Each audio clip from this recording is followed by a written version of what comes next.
Video cut के हो जाएगा। चलो कोई सिंगल वीडियो नहीं हो पाएगा। चलो अब मैं दोनों को कंबाइन करके क्वेश्चन दे रहा हूँ, जरा ध्यान से देखो क्या क्वेश्चन। क्वेश्चन इज दैट एक थ्रेड है, ठीक है, और एक पार्टिकल, इसका मास है 2m। एक पार्टिकल यहाँ पे है जिसका मास है m। अब मैं 3 क्वेश्चन दे रहा हूँ। क्वेश्चंस क्या क्या है? क्वेश्चन इज दैट कुछ इनिशियल वेलोसिटी इसको u दिया है, तो फाइंड u मिनिमम फॉर, ये L लिखता है, वर्टिकल सर्कल। तो वर्टिकल सर्कल के लिए क्या चाहिए ना, 105 चाहिए। ये हमने क्लास में कभी पहले किया हुआ है, बट कोई नहीं, अभी वो क्वेश्चन नहीं, क्योंकि वो तो 105 तुमको इन्फॉर्मेशन पता चल रहा है, तो इसलिए तुमको उसको डिराइव नहीं करना है। ये मैंने काफी पहले डिराइव करा हुआ है, इसमें रिवाइज करा दिया। तुमको जो करना है वो कोलिजन को लेके है, that is find out u minimum of vertical circle if a is equal to 1, b is equal to half, c is equal to 0। 3 cases में तुमको फाइंड आउट करना है कि इनिशियल वेलोसिटी मिनिमम क्या हो, ठीक है? हाँ,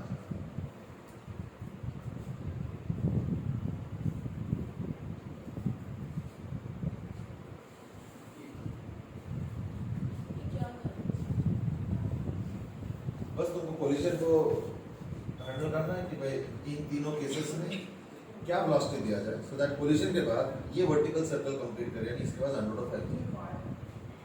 तुमको बेसिकली कोलिजन वाला पार्ट करना है, क्योंकि इस वाले पार्टिकल का आफ्टर कोलिजन को वेलोसिटी पता चल जाए। यानी तुम बता सकते हो इसमें क्या क्या पता चल, क्या पता चल, क्या मालूम है ऑलरेडी। जैसे कोलिजन में क्या होता है, एक मैंने बताया ना, ये m1 मास हो गया, एक m2 मास हो गया, इसका u1 स्पीड है, इसका u2 स्पीड है, फिर इसके बाद में v1 हो जाता है, इसके बाद में v2 हो जाता है। बताओ इसमें क्या क्या चीजें हैं? m1 m2 गिवन है, u1 u2 में से क्या क्या मालूम है? u1 तो फाइंड आउट करना है, चलो जी, u2 0 हो गया, v1 v2 में से v2 क्या मालूम है? 105, ठीक है। यानी देखो क्या क्या निकालना है ना, u2 तो 0 हो गया, यानी देखो बेसिकली हमें क्या क्या पता होना चाहिए, m1 m2 u1 u2 v1 v2। अब बताते जाओ, m1 के जगह क्या हो गया, m2 के जगह 2m। पहचान रहे हो ना, देखो हर चीज कोलिजन तो ऐसे है, यहाँ पे भी ऐसे कोलिजन हो रहा है, तो m1 के जगह m हो गया, m2 जगह 2m हो गया, सब कुछ दिया है, दिख रहा है।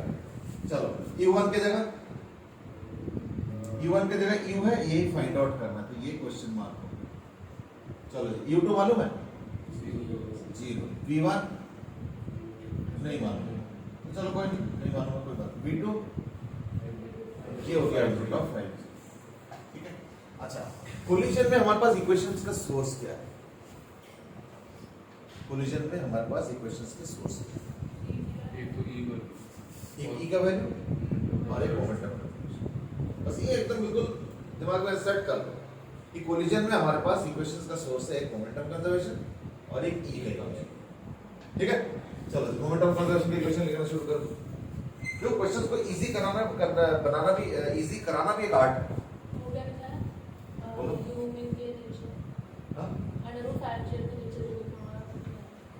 ये थ्रेड अगर होगा तो u मिनिमम 105 है, अगर रॉड होगा तो रॉड मतलब मासलेस रॉड, देख लो, अगर मासलेस रॉड होगा तो in that case u minimum होगा 104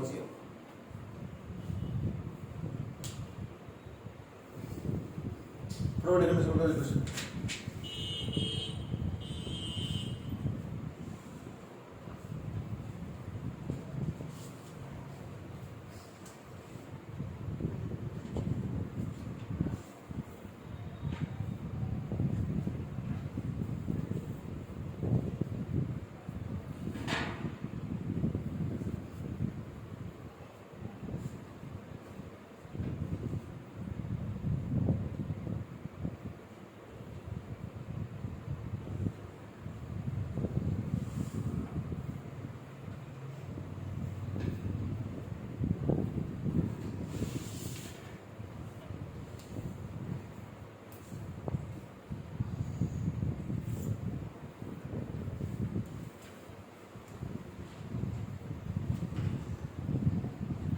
कर लिया?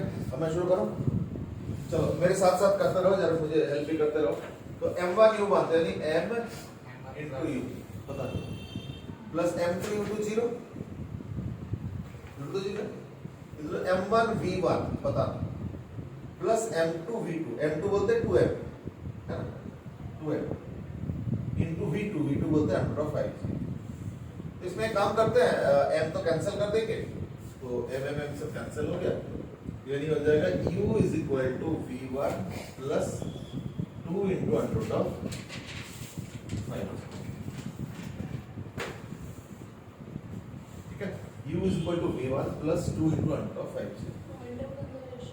हाँ हाँ, ये मोमेंटम कंजर्वेशन से है, देखो ये है मोमेंटम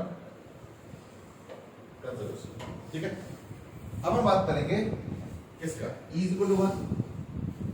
सबसे पहला केस तो e इक्वल टू 1 है ना, तो e इक्वल टू 1 का इक्वेशन में क्या आता है ना, e इक्वल टू 1 में देखो क्या आता है, मैंने लिखा था कहीं, चलो ठीक।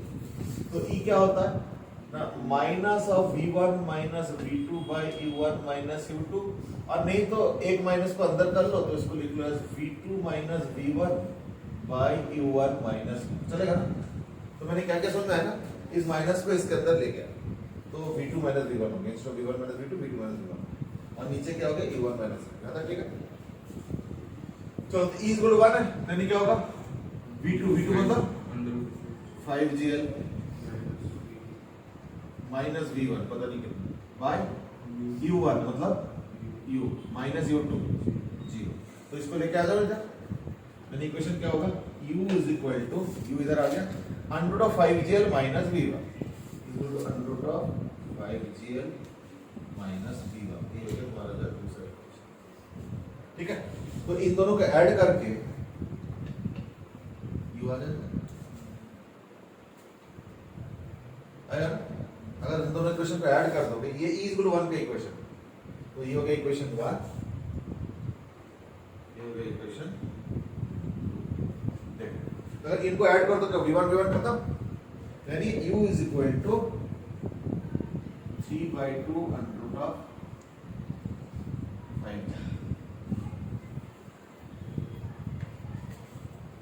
ठीक है, u is equal to 3/2 under root of,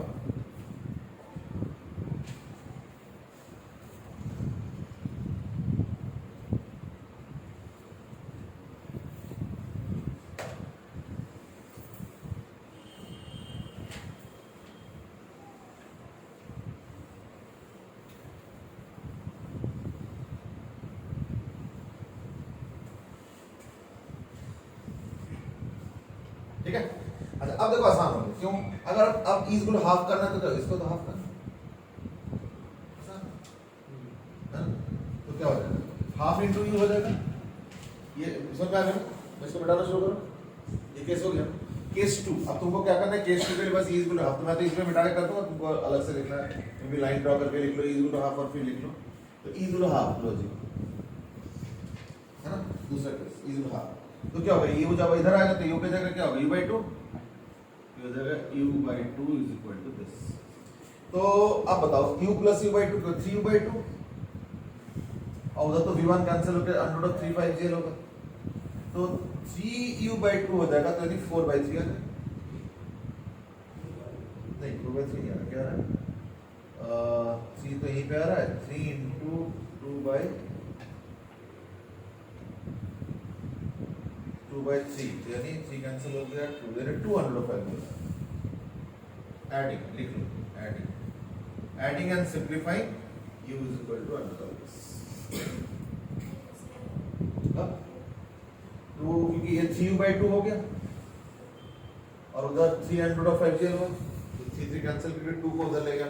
मैं थोड़ा सा क्या बोलते हैं, दिमाग में कर लिया, मेंटली कर लिया, but then you do the steps proper. क्या करोगे, इन दोनों को ऐड करो, इसको ऐड करके u प्लस u/2 ऐड करके क्या आएगा, 3u/2, 3u/2 is equal to क्या आ जाएगा ना, अंडर ऑफ 5gl, v1 तो कैंसिल है, तो 2 और plus 1, 3 into under of 5gl आगे चलते हैं, तो u कितना होगा ना, 2 उधर गया, 3 नीचे गया, तो 3 कैंसिल और 2 उधर गया, यानी 2 into अंडर ऑफ 5gl। याद रखिएगा, क्लियर हो ना। चलो अब अगर e इज इक्वल टू 0 कर दो तो क्या होगा, तो और आसान, है ना? तो क्या हो गया, ये तो जीरो हो गया, फिर खत्म ही है। देख लो, तो ये ई के जगह जीरो कर दो, जीरो इंटू यू क्या होगा, जीरो, यानी जीरो हो गया, गड़ गया।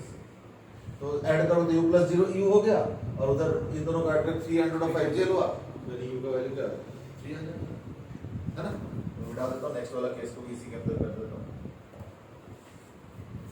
अब समझ आ गया, क्लियर है? मतलब मैंने क्या किया, जब ई इक्वल जीरो वाला केस के लिए मैंने क्या किया, यहाँ पे जीरो लिखा, हाफ के जगह जीरो लिखा पहले, तो u इंटू जीरो क्या होगा, जीरो, तो u जीरो नहीं हुआ, u इंटू जीरो बोलते जीरो हुआ, और u प्लस जीरो u हो गया, और उधर 205 जेल और 1/205 जेल करके 3/205 जेल। अब सारे केस क्लियर? चलो, तो these are examples of collision along with other things। ये मिटा दो।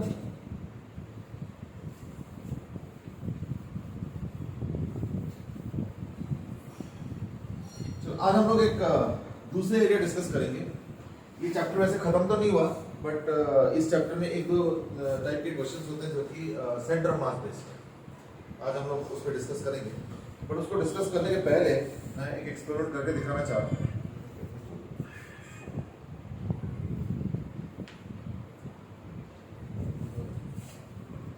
पेन खोलो जरा। हाँ ठीक है, देखो अब मैं एक एक्सपेरिमेंट करके दिखाता हूँ, और इस एक्सपेरिमेंट के बेस पे तुमको इसका आउटकम बताना है, बट बिना करे। एक्सपेरिमेंट कंडक्ट नहीं करना है, जैसे मैं बता रहा हूँ उससे तुम विजुलाइज करो कि ऐसे होगा तो क्या हो सकता है, और फिर उसके हिसाब से प्रेडिक्शन करना। तो मैं स्टार्ट करूँ। देखो मैं क्या करने वाला हूँ बता, ये देखो मैं अपने दो फिंगर्स में या दो हाथ में ऐसे करके पेन को बैलेंस,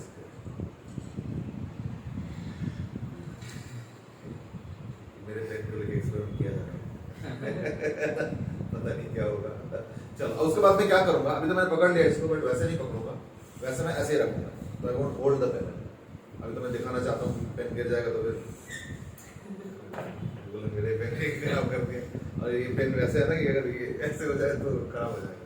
अब फिर मैं क्या करने वाला हूँ, इस हाथ को यहाँ से स्टार्ट करके यहाँ से ऐसे करके धीरे धीरे लेकर, और अल्टीमेटली इस हाथ के साथ टच कर रहा हूँ। क्वेश्चन इज दैट, ये तो अभी मैं पकड़ के रखा हूँ, पर उस समय नहीं पकड़ूँ, उस समय मैं ऐसे करता हूँ, यूँ करके फिर इसको आगे पीछे लाऊंगा, ऐसा करता हूँ। ठीक है, अभी पूरा करके नहीं दिखा, ये तो तुमको प्रिंट कर, तो इसको हाथ को ऐसे आगे पीछे करूँगा तब तक जब तक ये पूरा हाथ यहाँ से लेके पूरा यहाँ जाकर टच ना करे। अब इन द मीन वाइल जब मैं करूँगा तो तुमको ये बताना है कि एट द एंड ये एक्सपेरिमेंट का आउटकम क्या है, कि ये पेन इस तरफ गिरेंगे या उस तरफ गिरेंगे। ठीक है, तो देखते हैं आप इस तरफ, इस तरफ, अपना पेन गिरना सेलिब्रेट कर रहे हैं, इधर गिरेगा पता है। हाँ जी, इस तरफ, हाँ जी, वो क्या इस तरफ ऐसे करके, हाँ जी इस तरफ। चलो अब मैं करके दिखाता हूँ, ध्यान से देखना जरा क्या हो रहा है। आप तो उसको लेके जा रहे हैं। वो मैंने एक्सपेरिमेंट का आउटकम प्रेडिक्ट करने वाला था, मैं लेके जा रहा हूँ, मैं क्या ले जा रहा हूँ, मैं तो वही कर रहा हूँ जो मैंने बताया था। चलो एक बार दोबारा करके दिखा देता हूँ।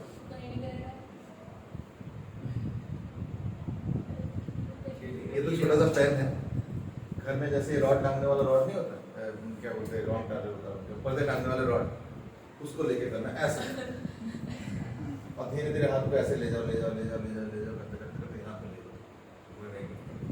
कितना बड़ा रॉड, कितना बड़ा रॉड ले सकते हो, मेरे पास इतना कोई बड़ा तो है नहीं कि मैं करके देखूँ। बहुत सारे सेटअप वेटअप निकालना पड़ेगा, इसको निकाल रहे तो निकाल के फिर उसे बंद करेगा, है ना, पर्दे वर्दे लगाने पड़ेंगे, फिर खाली हो जाएंगे बहुत सारी चीजें। मैं भी करके देख सकता हूँ, मम्मी हमेशा थोड़ी देख रही है ना, मम्मी के आने के पहले दोबारा पर्दे लगा के किसी को पता ही नहीं चलेगा, है ना। तो पॉइंट इज दैट, मेन वो नहीं था कि पर्दे डिस्टर्ब कर दो, पॉइंट इज दैट कि तुम कितना ही बड़ा आइटम ले लो, जैसे ये रॉड था, ये तो सारा ये सब लगा हुआ है, अदरवाइज ये इसी से करके दिखाता है, ऐसे करके यूं करता मैं धीरे धीरे, तो देखना ऐसे now the point is that ये क्या हुआ। और दूसरी बात ये वो कौन सा पॉइंट है जहां पे फाइनली ये दोनों हाथ आके मिलेंगे, हाँ, तो ऑब्वियसली टॉपिक सेंटर ऑफ मास है, तो ऑब्वियसली सेंटर ऑफ मास है, तो सेंटर ऑफ मास को visualise, this called the centre of mass. Now you might say centre of mass को विजुलाइज कैसे करेंगे, नहीं एक्चुअली और भी आइटम पे हो जाता है। चलो ये तो रख लो, समझ आ गया, ठीक है। चलो दोबारा पेन बिना कहने सेफ वो वापस किया मैंने। जैसे इसमें भी मैं करके दिखा सकता हूँ, अभी दोनों हाथ में रखा है मैंने, ठीक है, अब देखो धीरे धीरे मैं ले जाऊँ, नहीं गिरा। और ऐसे नहीं कि मैंने चला के किया है, मैंने कहीं और से पकड़ लिया पीछे से, तुमको दिख नहीं रहा ऐसे कुछ, तो तुम चारों तरफ से देख लो, अब देखना है, ठीक है ना, ये इधर से देखना, इधर से भी देख लो, खुद करके देख लो खुद ही तो अपने खिलाफ तो चोरी तो नहीं करोगे। तो पॉइंट इज दैट ये साइंटिफिक फिनोमेना है, साइंटिफिक प्रोसेस है, तो करके वेरीफाई करके, तो अच्छी बात है। साइंस में कोई चीज भरोसा है विश्वास पे नहीं चलता, साइंस का हर चीज एक्सपेरिमेंट वेरिफिकेशन। देखो इसीलिए साइंस का जीत हुआ। जैसे मान लो कोई अगर तुमको कोई धर्म के गुरु आके कहते हैं कि मैं तुमको भगवान का दर्शन करा दूंगा, ये कुछ ऐसे, तो हम स्केप्टिकल होते हैं, क्यों, क्या वो दिखा सकते हैं कभी? शायद नहीं, बट फिर भी हम लोग भरोसा करते हैं, चलो एक अलग बात है, वो परंपरा से चलता हुआ अलग बात है। बट साइंस का जीत तो यहीं पे हुआ। साइंस बोलते देखो जो मैं देख सकता हूँ वो तुम भी देख सकते हो। ऐसे नहीं कि मैं कोई स्पेशल हूँ और मेरे अंदर ताकत है, मेरे अंदर दिव्य दृष्टि है और पता नहीं क्या क्या है जो तुम्हारे अंदर है, ऐसा कुछ नहीं। एक साइंटिस्ट को जो दिखता है वो हर एक को दिख सकता है, बस वो देखने के लिए, एक्सपेरिमेंट करने के लिए तैयार होना चाहिए। ये जो मैंने बताया तुम घर में बताया करके देख सकते हो, बड़े आइटम, चलो बड़े आइटम जरूरी नहीं, कहीं के घर में मीटर स्केल पड़ा हुआ शायद लकड़ी का या स्टील का या कोई और बड़ा आइटम, रॉड वॉड, कितना कुछ होता है, ट्राई करके देख सकते हो। एनीवे खैर उसको छोड़ो। The point is that the topic that we are discussing is centre of mass, और वो जो जहां पे बैलेंस हुआ था, इवन जो मोबाइल वाला जो करके दिखाया था, वो है centre of mass. Now what is the idea of centre of mass? Centre of mass is a single point. मैं डेफिनेशन में बाद में आता हूं, पहले उसको प्रैक्टिकल सेंस में डिस्कस करते हैं कि सेंटर ऑफ मास क्या होता है। नहीं, ऐसे पॉइंट जहां पे मैं एक ऑब्जेक्ट को बैलेंस कर सकूं, एक ऐसे पॉइंट जहां पे मैं ऑब्जेक्ट को बैलेंस कर सकूं। जैसे ये वाला अगर ऑब्जेक्ट मैं देखता हूं, इन दैट केस ये देखो, अब यहाँ पे कोई ना कोई पॉइंट एक जरूर मिलेगा, पॉइंट की बात करो जहाँ पे देखना है अच्छे से बैलेंस हो, मिल जाएगा, थोड़ा सा टाइम लगेगा, ठीक है, आप देखो आराम से बैलेंस हो, ठीक है। बहुत ज़्यादा डिस्टर्ब करूँगा तो गिरेगा, ऐसे कोई ज़्यादा तो है नहीं, it's a point after all, तो लेकिन ये देख रहे हो कि मैं ऊपर नीचे कर सकता हूँ। सिर्फ वही नहीं, मैं मार्कर से भी करके दिखाता हूँ, यहाँ पे भी कोई ना कोई सेंटर मास मिलेगा मुझे, बल्कि तो ज़्यादा वो है,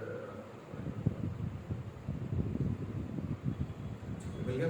अब देखो मैं ऊपर नीचे कर रहा हूँ, ठीक है, तो जल्दी से नहीं गिरता, तो आप ज़्यादा डिस्टर्ब करो तो गिरेगा। ऐसा कोई वो फिक्स कोई चिपका तो नहीं रहा हूँ, बट देन अगर सेंटर मास पे रह के अगर तुम थोड़ा ऊपर नीचे करोगे तो थोड़ा बहुत बर्दाश्त कर लेता है, ठीक है। So that is the idea of center of mass, means a point in which by which you can balance and hold an object. तो ऐसे जबरदस्ती पकड़ना एक अलग चीज होता है, और फ्रीली छोड़ के पकड़ना, दैट इज फ्रीली तुम जहां मर्जी नहीं, आप देखो जबरदस्ती पकड़ना मैं यहाँ पे ही पकड़ूंगा, लेकिन अगर मैं फ्रीली पकड़ूंगा यहाँ पे नहीं रह सकते, है नहीं। लेकिन ये एक ऐसा पॉइंट है सेंटर ऑफ मास जहाँ पे तुम फ्रीली पकड़ो तो भी वो रह सकता है। That is the physical understanding of centre of मास। अब देखते हैं कि सेंटर ऑफ मास को मैथमेटिकली कैसे डिसाइड करें, है। चलो लेट्स स्टार्ट। तो देखो मैं एक बहुत इजी एग्जांपल से पूछूंगा, इज दैट ये देखो, सपोज दो मासेस है, ये 1 kg है या m kg ले लो, चलो ये भी m kg, और एक मासलेस रॉड से सपोज मैंने कनेक्ट कर। अब जरा खुद अपना प्रैक्टिकल सेंस लगाओ, देखो हर चीज ना प्रैक्टिकली सोचने के लिए कोई बहुत बड़ा पढ़ा लिखा इंसान की भी जरूरत नहीं। अगर तुम एक अनपढ़ इंसान से अगर बोलोगे कि भाई देखो मुझे ना इसको उठाना है, तो मैं कैसे उठाऊं, यहाँ से उठाऊं, यहाँ से उठाऊं, यहाँ से उठाऊं, कहाँ से उठाऊं, सो दैट ये इस तरफ उस तरफ गिर ना जाए, तो कहाँ से उठाओ, बीच में। सबका ऑलमोस्ट इमीडिएट आंसर है, I don't think anybody is in doubts हमें। यानी यहाँ पे अगर उठाऊंगा ऐसे करके तो देखना ही बड़े आराम से स्मूथली उठ जाएंगे, या ऑल्टरनेटिवली एक काम करो, ऐसे ऐसे रख लो और मान लो इसको लेके यहाँ पे रखो तो छोड़ दो, तो देखना वो बैलेंस्ड हो जाएगा, होंगे ना। लेकिन अब खुद सोच के बताओ, अगर मैं m और m के जगह m और 3m कर दूंगा तो क्या यहाँ पे बैलेंस होगा, या मुझे बैलेंस करने के लिए यहाँ पे रखना पड़ेगा, या मुझे बैलेंस करने के लिए यहाँ पे रखना पड़ेगा, a b c में से कौन सा होगा? सबके दिमाग में सी आंसर आ रहा है, किसी का वेरिएशन है? सबके दिमाग में सी आ रहा है।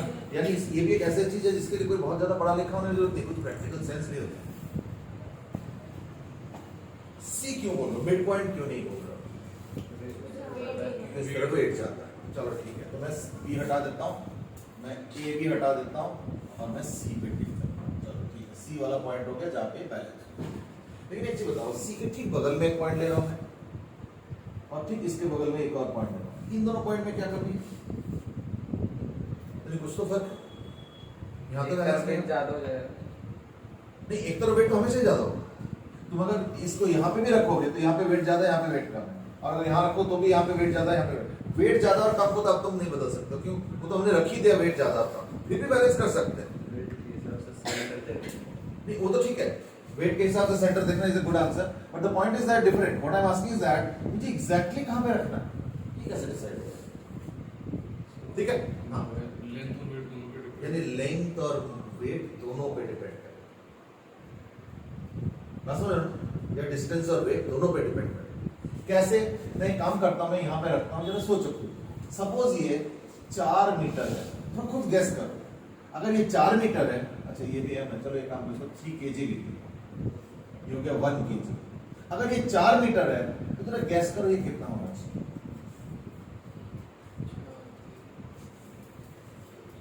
गैस करो, हाँ, ये कितना दूर पे रखना पड़ेगा कि दोनों तरफ बैलेंस हो जाए? गैस, हाँ, 8, और कोई गैस? 6, 8, और कोई गैस? 7 8 हाँ, एक गैस। 12 किसने बताया? हाँ, 12 क्यों बोल रहे हो? सर ऑब्जर्वेशन से बोला है, इतना ही होगा तो चलो देखो, हम गैस करने बोल रहे हैं तो गैस ही होगा, ठीक है, एक ऑब्जर्वेशन ये भी है, और कोई? 10 चलो करेक्ट आंसर 12 ही है। Interestingly correct answer is 12 metre. तो अगर ये 4 मीटर होगा ना तो इतना ही 12 मीटर दूर तुमको एडजस्ट करना पड़ेगा, बैलेंस करना पड़ेगा, तब जाके तुम अगर पकड़ोगे देखना बड़े आराम से उठ जाएंगे, और नहीं तो क्या होगा, इस तरफ झुक जाएंगे या तो इस तरफ झुक जाएंगे। नो, यू माइट से ये जो 12 वाला आंसर इन्होंने बताया, आपने उसको हाँ कर दिया, किस बेसिस पे हाँ किया? तो देखो थोड़ी देर पहले मैं एक हिंट दे रहा था, क्या हिंट दे रहा था? कि जिस तरफ मास ज्यादा है वहां पे डिस्टेंस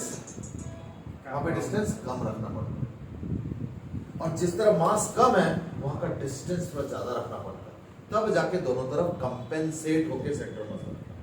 कुछ आइडिया बन रहा? यानी मास ज्यादा है तो डिस्टेंस कम, मास कम है तो डिस्टेंस ज्यादा है। Isn't it somewhat like mass into distance? जरा सोचो, अगर मैं सेंटर मास पे खड़ा हो जाऊं, अगर मैं यहाँ पे let's say I am standing here, तो मैं दोनों तरफ अगर देखूं तो मुझे क्या दिख रहा है? मुझे दिख रहा है कि 3 kg का मास है, 4 मीटर दूर है, तो मास इनटू डिस्टेंस क्या है? 12। 3 kg का मास, 4 मीटर का डिस्टेंस, तो 12 हुआ। इधर 1 kg का मास और इधर 12 मीटर का डिस्टेंस, तो इधर मास इनटू डिस्टेंस कितना होगा? तब जाकर ना कुछ बैलेंसिंग का सेंस बनता है। यानी साइंटिस्टों ने इस चीज को देखते हुए एक नया पैरामीटर इंट्रोड्यूस किया, that is called as mass moment. अब साइंटिस्टों का आदत है थोड़ा सा टेक्निकल नाम वाम दे देते हैं, बट मास मोमेंट क्या है? Mass into distance.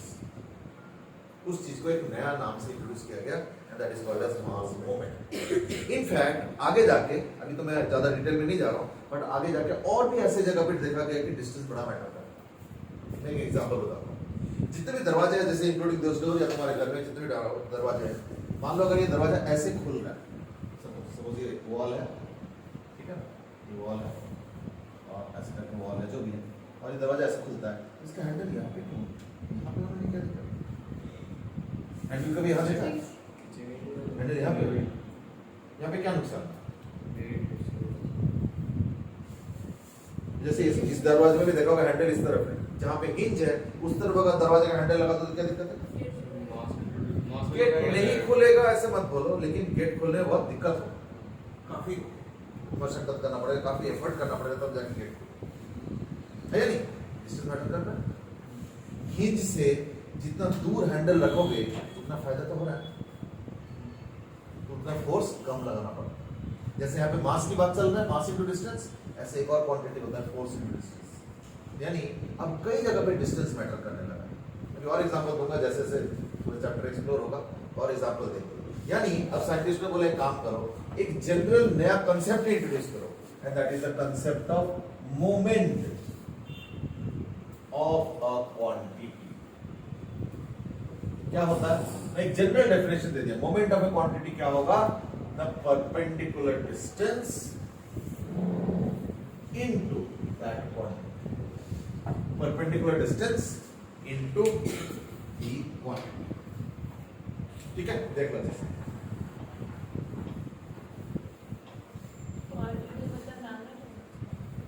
हाँ, मैं उसी पे आता हूं। तो जैसे example, example, moment of mass moment of mass, ये एक ही चीज है, तो आगे लिखो पीछे लिखो, मास मोमेंट लिखो, मोमेंट ऑफ मास लिखो, क्या होगा, the perpendicular distance into mass, इसको बोलेंगे मास मोमेंट या मोमेंट ऑफ मास। ऐसे होता है moment of force, moment of force, तो मोमेंट ऑफ फोर्स क्या होगा, सेम चीज, perpendicular distance into force, perpendicular distance into force, ठीक है, ये हो गया मोमेंट ऑफ फोर्स, ठीक है। तो खैर ये तो अगले उसमें करेंगे, टॉपिक में करेंगे, अभी तो नहीं है, इसे बाद में ऐसे ऐसे और भी मोमेंट होता है, मैं अभी इंट्रोड्यूस नहीं करना चाह रहा, अभी फिलहाल मैं मास मोमेंट पे फोकस करना चाह रहा हूं। यानी देखो, अगर मैं सेंटर मास पे हूं तो क्या हो रहा है, देखो कि इस तरफ कुछ मास है और इस तरफ कुछ मास है, इधर भारी है लेकिन ये करीब है और उधर हल्का है लेकिन दूर है, तो दोनों तरफ बैलेंसिंग हो रहा है। क्या चीज बैलेंस हो रहा है ना, इधर का मास मोमेंट और इधर का मास मोमेंट बैलेंस हो रहा है। और इधर का मास मोमेंट क्या होगा ना, इधर का मास इंटू इधर का डिस्टेंस, और उधर का मास मोमेंट क्या होगा, उधर का मास इंटू उधर का डिस्टेंस। अब समझ में 12 कैसे हिसाब आया, इसका मास मोमेंट कितना है बताओ जरा, इधर का मास इंटू डिस्टेंस कितना, 12 हुआ, इधर का कितना है, डिस्टेंस पता नहीं था, मास तो मालूम है 1 kg, तो डिस्टेंस निकल आया 12, कैसे ना, इधर का मास इंटू डिस्टेंस यानी 3 into 4, इधर का क्या है 1 into x, x क्या है 12 मीटर। तभी देखा होगा जब इसने 12 बोला मैंने हाँ कैसे कर दिया, किस बेसिस पे किया, मैंने इसी बेसिस पे किया। ये भी थोड़ा बहुत कुछ कंसेप्ट लगाने की कोशिश कर रहे थे, अब मैं उसको थोड़ा कॉन्क्रीट कर दिया कि ये है इस तरह से, इस तरह से। मैं कह रहा हूँ कि सेंटर मास कौन सा जगह है, सेंटर मास वो जगह है जहां से इधर का मास मोमेंट और उधर का मास मोमेंट बराबर। देखो बैलेंस का मतलब क्या, बराबर, बैलेंस का मतलब होता है बराबर, है ना। तो बराबरी कैसे, तुम बोले इधर बराबरी कैसे, इधर तो भारी रखा है आपने, इधर हल्का रखा है, बराबरी तो हो ही नहीं सकता ना। बराबरी बिल्कुल बात सही है कि नहीं हो सकता, मास के टर्म्स में तो नहीं हो सकता, लेकिन कंपेंसेट कर सकते हैं। कैसे, अगर मास ज्यादा है उसको करीब रख दो और मास हल्का है थोड़ा दूर रख दो, सो दैट भारी मास इनटू कम डिस्टेंस कंपेंसेट हो जाए इक्वल टू हल्का मास इनटू ज्यादा डिस्टेंस, तो कंपेंसेट हो रहा है, बराबरी पे आ रहा है। कितना डिस्टेंस नहीं, बट ये कंसेप्ट अभी यूजफुल है, क्यों, क्योंकि अगर मान लो कई बार ऐसा भी तो होगा कि 3-4 मास इधर है और 2-3 मास इधर है, या 25 मास इधर है उधर 50 मास, ऐसा तो हो सकता है। फिर हम क्या करेंगे, उन सबके मास मोमेंट निकालना और फिर इनके भी मास मोमेंट निकालना और दोनों यानी दोनों तरफ बराबर करेंगे। यानी सेंटर मास कौन सा पॉइंट हुआ, अब सेंटर मास का डेफिनेशन है। तो अब आता है सेंटर मास का डेफिनेशन, ठीक है। एग्जाम में अगर आता है what is the definition of centre mass, या इस तरीके से कोई क्वेरी आता है, क्वेश्चन आता है, तो क्या है, the centre mass is an imaginary point, is an imaginary point, imaginary point where we can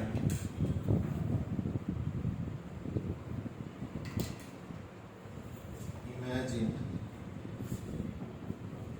the entire mass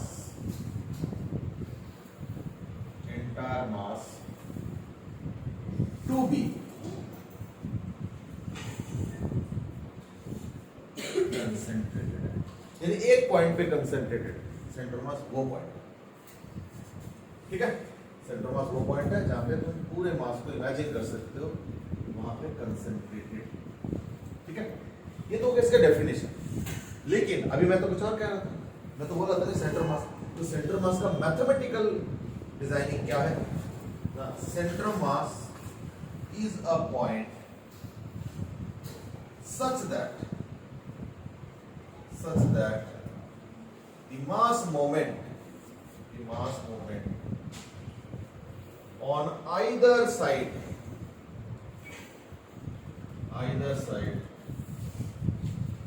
are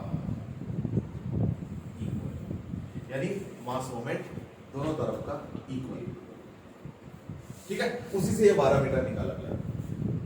तो एक काम करो, पहले तो एक सिंपल क्वेश्चन का आंसर दे दो, और वो है वो है सपोज मैंने क्या किया, यहाँ पे एक मास रखा है let's say,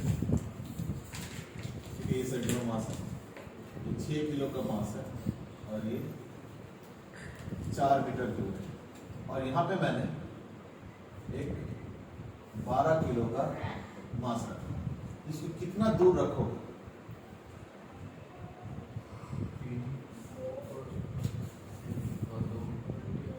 2 मीटर, क्योंकि अगर ये सेंटर ऑफ मास है तो इस तरफ का मास मोमेंट कितना होगा? 6 4 24, उसका क्या होगा? 12 इंटू समथिंग, तो x ले लो x, तो इस तरफ का मास मोमेंट हो गया 12x, इसका क्या हो गया? 24, यानी x equal to 2 metre. Drawing से बच जाता है, या तो बड़ा बनाया छोटा बनाया, ड्राइंग ये हमें आंसर देना है नहीं, तो यानी ये मास कितना दूर होना चाहिए? x equal to 2 metre. समझ आ गया? ओके, अब क्वेश्चन को थोड़ा सा स्केल अप करता हूं। सपोज ये लिखते जा रहा हूं ना सर, सपोज अब मैं कहता हूं कि एक नहीं दो मासेस है, इधर 6 किलो है और एक 4 किलो भी है, और ये सेंटर मास है, ये सेंटर मास है, ये डिस्टेंस 4 मीटर है और ये डिस्टेंस 5 मीटर। ओके, और इधर एक सिंगल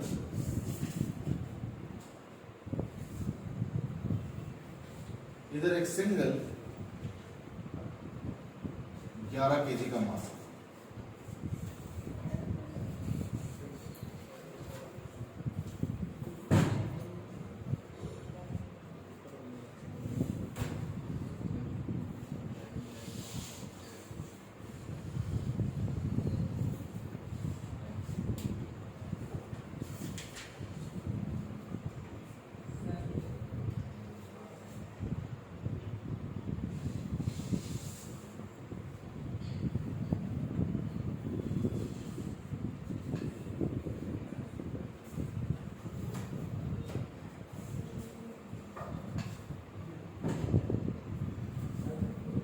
कितना?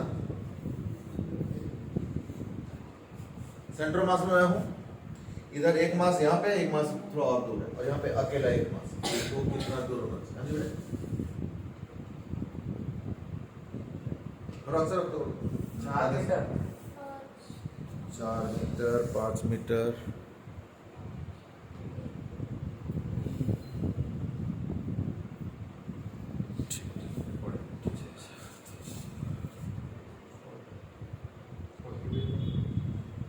हाँ 40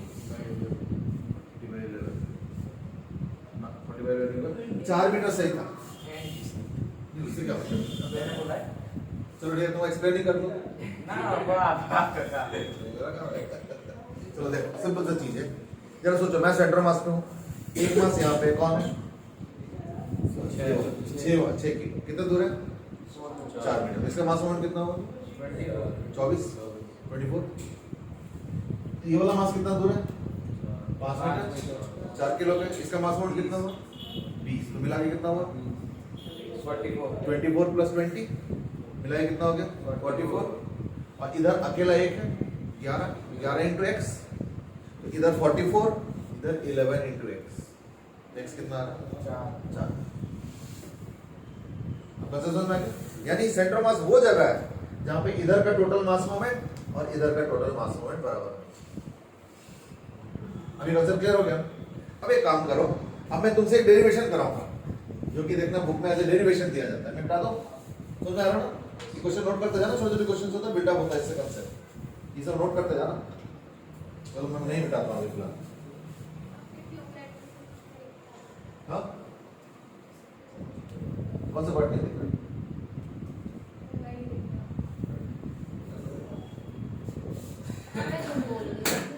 दीदी मुझे देखने दो, कौन सी चीज है, थोड़ा सा आगे पीछे ऊपर नीचे हो जाना क्योंकि कोई ना कोई एंगल पे ना, कहीं पे भी लाइट लगाओ, कोई ना कोई एंगल पे दिक्कत आएगा, सबके अलग अलग पॉइंट पे दिक्कत आता है। तुमको यहाँ वाला दिख रहा है, तुम्हारा रिफ्लेक्शन देखो यहाँ से यहाँ, और उसका रिफ्लेक्शन वहां से वहां, तुमको ये वाला रीजन पे नहीं दिख रहा है, किसी और को यहाँ नहीं दिख रहा होगा। और ये मैंने क्या घेर रखा है? कैमरा देख के कि कैमरा में कौन सी जगह रिफ्लेक्शन आ रहा है। अब अगर मैं सबके हिसाब से घेरूंगा ना, तो देखना बोर्ड किसी का यहाँ, किसी का यहाँ, मतलब मैं यहाँ पे छोटे छोटे लिख रहा हूँ इतना वर्ड खाली रहेगा ऐसे होगा, इसलिए कोई बात नहीं, समझ आ गया ना क्या लिख रहा हूँ, है ना। चलो अब देखो, अब मैं एक डेरिवेशन दोनों से कराऊंगा, और वो है कि सपोज एक काम करो, अब मैं टेक्निकली प्रॉपर तरीका अपना रहा हूँ। सपोज यहाँ पे एक m1 मास और यहाँ पे एक m2 मास, तो सेंटर मास इन्हीं के बीच में कहीं ना कहीं हो, तो पता नहीं कहाँ। इसका सपोज x कोऑर्डिनेट x1 है और इसका सपोज x कोऑर्डिनेट x2, ठीक है ना, हो गया x1 और x2। और यहाँ पे सपोज कहीं पे सेंटर मास है, यहाँ पे ये सपोज सेंटर मास है, और let's say at a distance of x।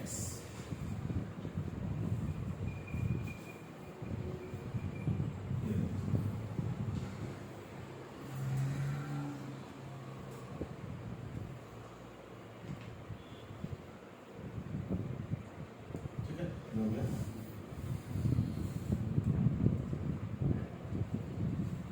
तो सेंटर मास कौन सी जगह है, जहां पे दोनों तरफ का मास मोमेंट बराबर है। तो मुझे x फाइंड, एक्चुअली मैं x ना लिख के इसको x बार लिखूं, जनरली हम लोग सेंटर मास को x बार से रिप्रेजेंट। तो अगर मैं यहां पे हूं, let's say suppose I am standing here, तो इधर का मास मोमेंट और उधर का मास मोमेंट बराबर होना चाहिए, है ना। उसको लिखो एज एन एक्सप्रेशन। तो ये डिस्टेंस कितना होगा, x bar minus x1, clear है ना। देखो सर, इधर का कितना होगा, x2 माइनस x बार, दोनों तरफ का मास मोमेंट इक्वल करो। वो बायो वाला टेस्ट रेडी हो गया, फॉर्मेट ऑर्डर में आ गया।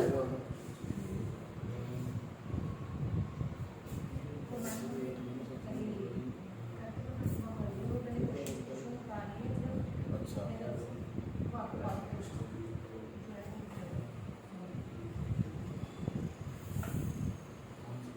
ये उसमें दिक्कत आएगा ना, क्योंकि 12th के बच्चे कल जल्दी आएंगे। हाँ, उनका टेस्ट होगा 9:30 बजे से।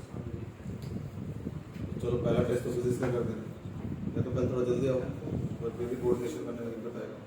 तो तुमने क्वेश्चंस कहाँ पे रखा है, जो टाइप किया था वो भेजिए, तो मेल कर देता ना उस क्वेश्चन को आंसर, सो दैट मैम जैसे करेगी ना, तो उसका फोटो मैं कर भिजवा दूंगा, वो अपना उतने क्वेश्चन उनमें से ही कर देना, कोई दिक्कत नहीं। तो तुम मेल तो कर दो कम से कम। हाँ, मेल कर दो। हाँ जी, लिखना शुरू करो। देखिए तो क्या आएगा ना, as mass moment about centre of mass R, या mass moment about centre of mass R equal on both sides, दोनों तरफ क्योंकि इक्वल होगा, तो देयरफॉर क्या होगा, m1 इनटू क्या, x bar minus x1, x bar minus x1 is equal to m2 into क्या, x2 minus x bar, x2 minus x bar. तो यानी m1 x bar minus m1 x1 is equal to m2 x2 minus m2 x bar. तो x बार वाला इधर कर लूं, तो m1 plus m2 common ले लिया जाए, समझा ना। ये x बार वाला इधर आ गया, इधर भी एक x बार है तो कॉमन ले लिया, इज इक्वल टू ये m1 x1 उधर जाएगा, m2 x2 ऑलरेडी है ही, यानी m1 x1 plus m2 x2, यानी x बार कितना हो गया ना, equal to m1 x1 plus m2 x2 by m1 plus m2।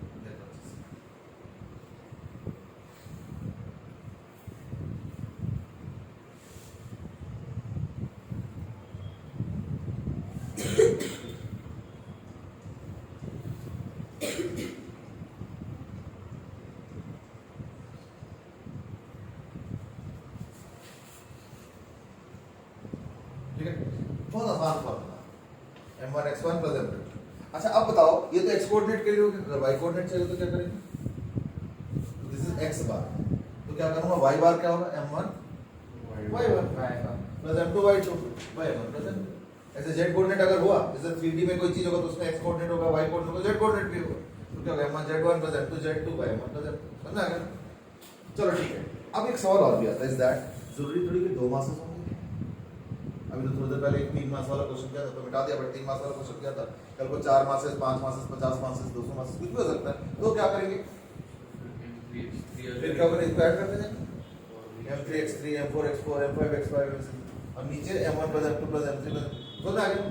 अब मैं इसको लिखूंगा सिग्मा फॉर्म। सिग्मा फॉर्म मालूम है ना, समेशन, है ना? तो यानी फॉर मेनी मासेस, इसको मिटा दो मैं, ठीक है? कॉपी कर ले सब। हाँ, m1x1 plus m2x2, हाँ ये m2 है और ऊपर ये हाँ m2x बार, एक्चुअली इसी ब्रैकेट को खोल के लिखा है, कोई अलग सा नहीं लिखा, मैंने अभी साइड चेंज नहीं किया था, साइड चेंज करके मैं थोड़ा स्टेप जंप करके लिखा। चलो अब क्या लिखूं ना, for multiple masses, for many particles, for many particles क्या हो जाएंगे ना, x bar is equal to m1x1 plus m2x2 plus m3x3 करके डॉट डॉट डॉट, यानी आप समझिए बाय नीचे सारे masses m1 plus m2 plus m3 plus ऐसे डॉट, ठीक है? देखो अच्छे से,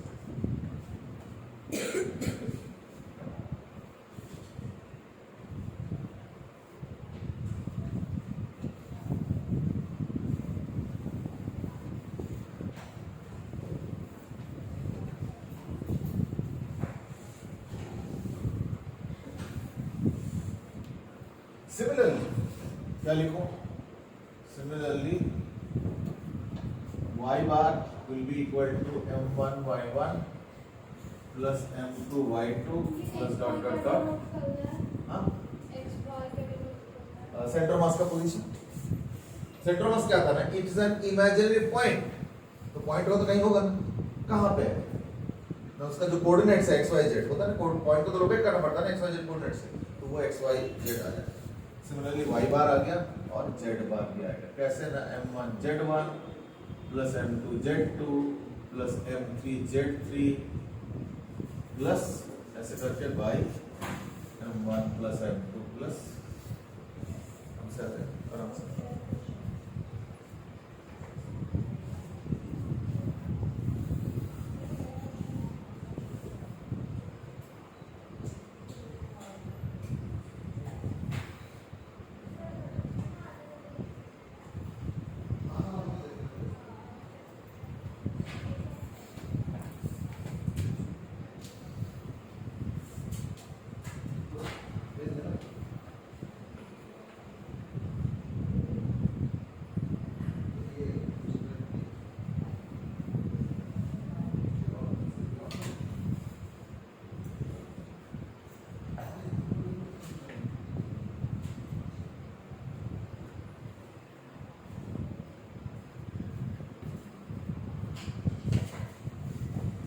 चलो अब देखो, जैसे एक एग्जांपल पूछ रहा हूं मैं, जिसमें एक्स वाई कोऑर्डिनेट आएंगे। सपोज एक स्क्वायर है, स्क्वायर के कॉर्नर्स पे 4 particles, 3 kg 2 kg 1 kg 5 kg। अब तुमको बताना है centre of mass of this system, ठीक है? शुरू हो जाओ, x बार क्या होगा, y बार क्या होगा। मान लो x बार 1 आ गया और y बार सपोज 2 आ गया, तुम क्या लिखेंगे? Centre of mass is at 1, 2। मतलब अगर 1 और 2 1 और 2 तो शायद नहीं आएगा, जो भी आएगा सॉल्व करके देख लेना, जो भी आएगा। मैं जस्ट कह रहा हूँ, जैसे x बार का सॉल्व करके 1 आ गया सब, और y बार को सपोज सॉल्व करके 2, तो मैं लिखूंगा centre of mass is at 1, 2 ऐसा कुछ। देखो जो भी आएगा बराबर सॉल्व करके निकाल।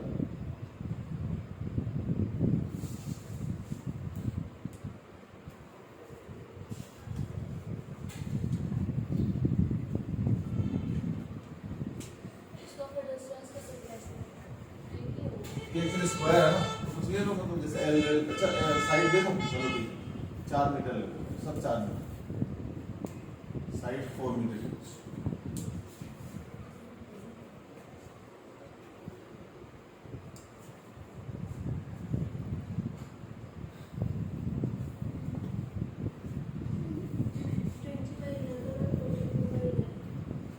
20 by 11 42 by 11 चलो देखता हूँ मैं हाँ 42 हाँ वही कर रहा हूँ तो इसका 1 इंटू क्या आएगा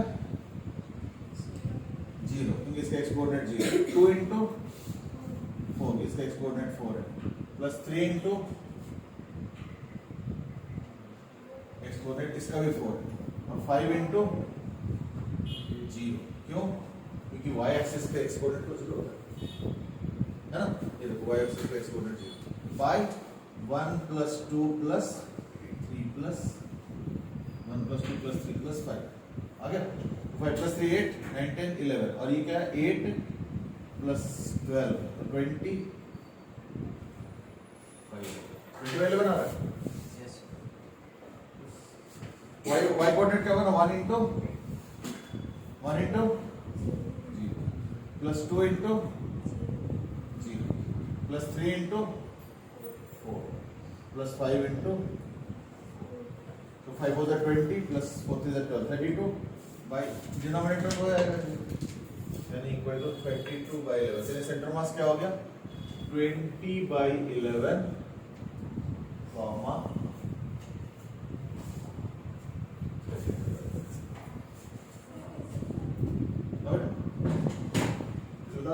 देखो m1 x1 इसका x कोऑर्डिनेट क्या है 0 इसका x कोऑर्डिनेट क्या है 4 इसका चलो मैं कोऑर्डिनेट्स लिख दूं इसका तो 0, 0 इसका 4, 0 यानी 4x कोऑर्डिनेट y कोऑर्डिनेट 0 इसका हो गया 4, 4 और इसका हो गया 0, 4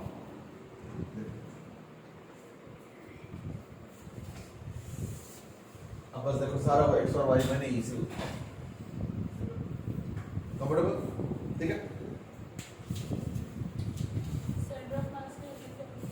सेंटर मास का कोई यूनिट नहीं centre mass is a location तो बताना है कि इतना कॉमा है तो इसके यूनिट हो सकता है जैसे मीटर होगा सेंटीमीटर तो जगह तो बताना पड़ता है 6 मीटर दूर 5 मीटर इस तरह अच्छा ये तो हो गया स्क्वायर के लिए अब इसको मिटा कर दूसरा क्वेश्चन तो समझ आ रहा नहीं कोई दिक्कत तो नहीं क्लियर चलो समझ पड़े क्लियर है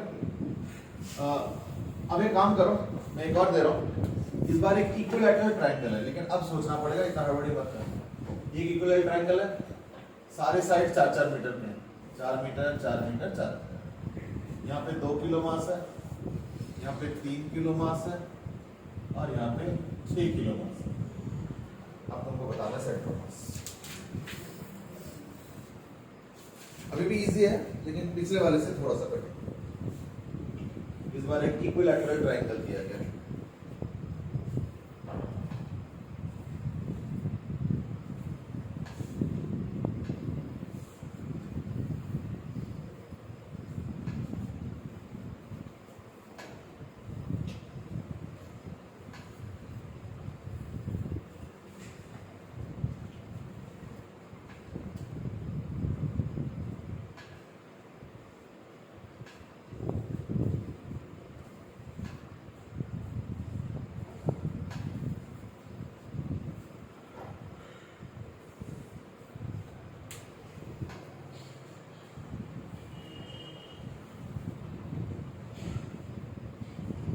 बता दो पिछले वाले का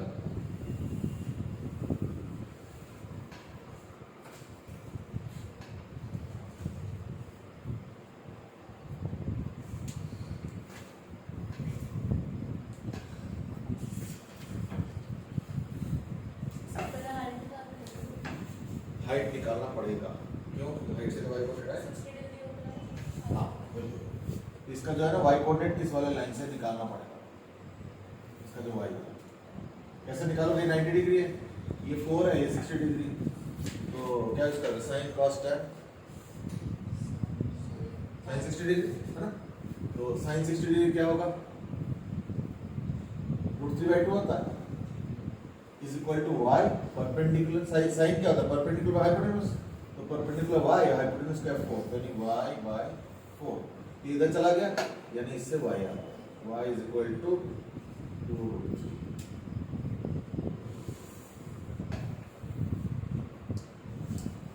तो इक्विलेटर लगा तो फिर पाइथागोरस हाँ जैसे ये 2 मीटर हो गया 4 मीटर तो 4 स्क्वायर माइनस 2 स्क्वायर करके अंडर रूट ये भी एक लाइन में होता है वो भी एक लाइन में होता है चलो तो यानी अब शुरू करें यानी x बार फिर y bar x bar is equal to 3 into plus 2 into plus 6 into by 3 plus 2 plus 6 इस बार 11 फिर से आएगा डिनोमिनेटर में और y कोऑर्डिनेट में क्या होगा ना 3 into plus 2 into plus 6 into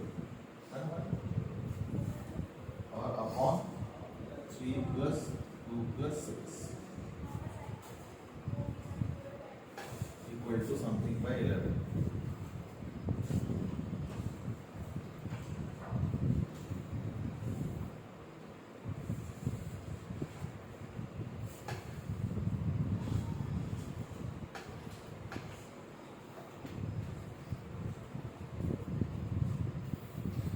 ठीक है तो 3 इंटू कितना x कोऑर्डिनेट 0 ये तो 0 है मैं किसे कोऑर्डिनेट्स लिख दूं 0, 0 ये 4, 0 ये 2, 2 रूट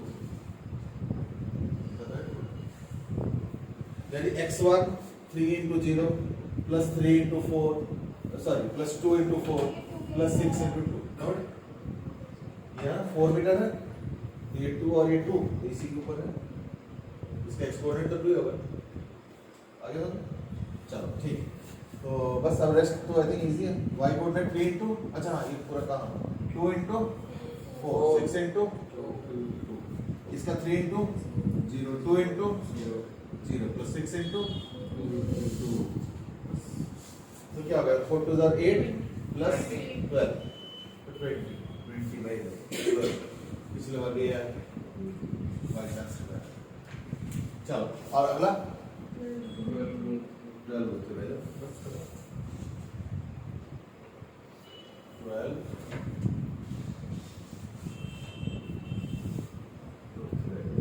याद रखिएगा ना बता रहा हूँ रहता इसे कॉपी करना अच्छा अब देखो for symmetrical objects center of mass will be at geometrical center ठीक है तो center of mass स्टार देके लिखना single star center of mass is at geometrical center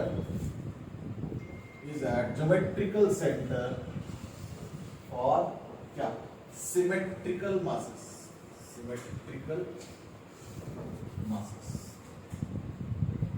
अगर मासेस सिमेट्रिकल है तो ज्योमेट्रिकल सेंटर पे ठीक है जैसे सर्कल का कहां पे होगा यहां पे होगा स्क्वायर का कहां पे होगा यहां पे होगा रेक्टेंगल का कहां पे होगा डायगोनल के इंटरसेक्शन पे होगा एक जनरल ट्रायंगल का कहां पे होगा सेंट्रॉइड पे सेंट्रॉइड क्या होता है ना मिड पॉइंट ज्वाइन करो ये मिड पॉइंट है ये मिड पॉइंट है ये मिड पॉइंट इनको ज्वाइन करो इसको हम लोग बोलते हैं सेंट्रॉइड ये सेंटर तो फॉर अ ट्रायंगल ये लैमिना है हमारे शीट है हमारी ये भी एक शीट है ये भी एक शीट ये भी एक शीट इसको ज्योमेट्रिकल सेंटर ये भी डायगोनल का इंटरसेक्शन जहां पे होता है इसमें भी पैरेललोग्राम में भी ऐसे होता है रोम्बस में भी ऐसे होता है पैरेललोग्राम में भी ये डायगोनल है ये इंटरसेक्शन है ये सेंटर है ये कौन सा पॉइंट है ना सेंट्रॉइड ये मिड पॉइंट है ये भी मिड पॉइंट है ये भी मिड पॉइंट है ठीक है ये हो गया centre of mass is at the centre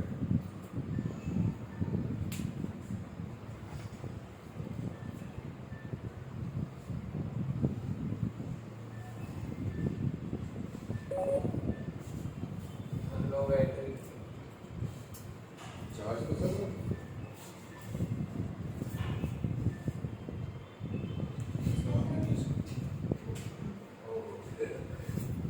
चलो कोई नहीं भूल गया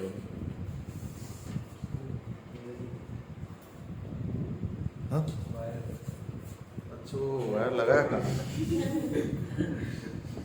चार्ज ही होगा वायरलेस चार्जर चलो और समझ आया ना अच्छा ये तो हो गया ज्योमेट्रिकल सेंटर का जैसे स्फीयर वेयर इसमें भी काम करता है, ठीक है। लेकिन लेकिन सपोज आप, मैं तुमको एक क्वेश्चन दे रहा हूं। क्वेश्चन क्या है कि मैंने क्या किया, एक एल शेप ऐसे एक ऑब्जेक्ट, इधर भी 4 मीटर, इधर भी 4 मीटर, और ये y कोऑर्डिनेट है, y एक्सिस है, ये x एक्सिस, बिल्कुल x एक्सिस और y एक्सिस में प्लेस है। इस ऑब्जेक्ट का सेंटर मास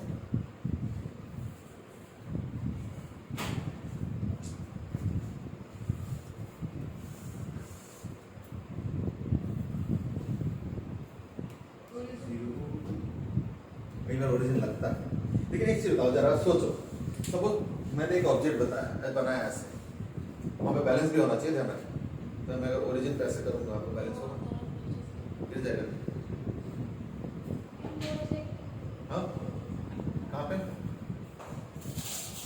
परपेंडिकुलर, जैसे यहाँ का परपेंडिकुलर, यहाँ का परपेंडिकुलर, वो एकदम जो देखते हैं इसके ठीक बॉर्डर पे आएगा, इसका इंटरसेक्शन जो है देखना एकदम बॉर्डर पे है उस लाइन।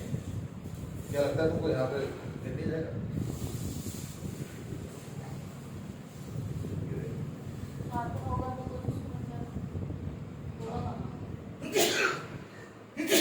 एक क्वेश्चन तो ये भी एक है कि वहां पे अगर सेंटर मास हो भी जाए उसको पकड़ेंगे कैसे, ये सवाल लेकिन एक और जगह भी आता है। जरा एक सोचिए कि रिंग, अगर रिंग, डिस्क नहीं, रिंग का सेंटर मास कहाँ पे हो? सेंटर पे। अब तुम बोलोगे रिंग ऐसे है तो उसको पकड़ेंगे कैसे? तो पकड़ने वाला चीज तो थोड़ा सा कई बार मॉडिफाई करना पड़ता है। जैसे एक काम करो, वो रिंग ले लो और डायमेट्रिकली कुछ धागे जोड़, सेंटर से पास करो। अब रिंग ऐसे है और बीच में 2-3 धागे लगाते हैं तो उस धागे पे पकड़ सकते हो। कई बार इस तरीके से माइनर मॉडिफिकेशन करना पड़ सकता है, तो वो तो चलो उतना तो हम कर लेंगे अगर जरूरत पड़े। यहाँ पे भी ऐसे ही, और इसलिए देखना एक सवाल आता है, वैसे आप तो तुम बड़े हो गए तब शायद ये सवाल नहीं आएगा एग्जाम में, तो नहीं आएगा। That is it must that the centre mass also has need to have some mass there? एक फुटबॉल है, टेबल टेनिस बॉल है, सेंटर मास कहाँ पे होगा? Centre of the football, centre of the table tennis ball, वहां पे कोई मास होता है? चलो एक क्रिकेट बॉल जो होता है उसमें तो होता है, लेकिन Cosco ball, table tennis ball, football, basketball, इनकी जो सेंटर मास होता है जहाँ पे